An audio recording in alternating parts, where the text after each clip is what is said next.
Hello guys, ako si Christian Nube at welcome ulit sa ating vlog.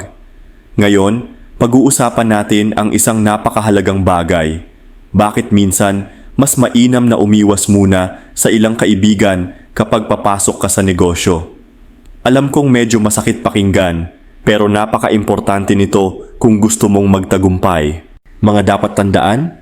1. Hindi lahat ng kaibigan sumusuporta. Hindi lahat ay maniniwala agad sa negosyo mo. May mga kaibigan na tatawa lang o panghihinaan ka ng loob. Kaya piliin mo lang ang mga taong makaka-inspire at magbibigay ng support. 2. Iwasan ang negativity. Kapag puro negative ang naririnig mo, maaapektuhan ang mindset mo. Tandaan, sa negosyo, ang pinakamalakas mong puhunan ay positive mindset at focus.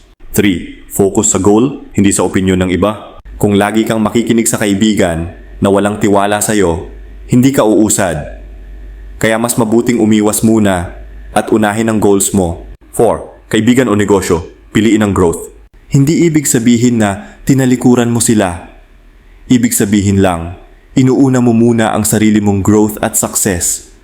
Pag naging successful ka, mas makakatulong ka rin sa kanila sa tamang panahon. 5. Hanap ng business-minded circle.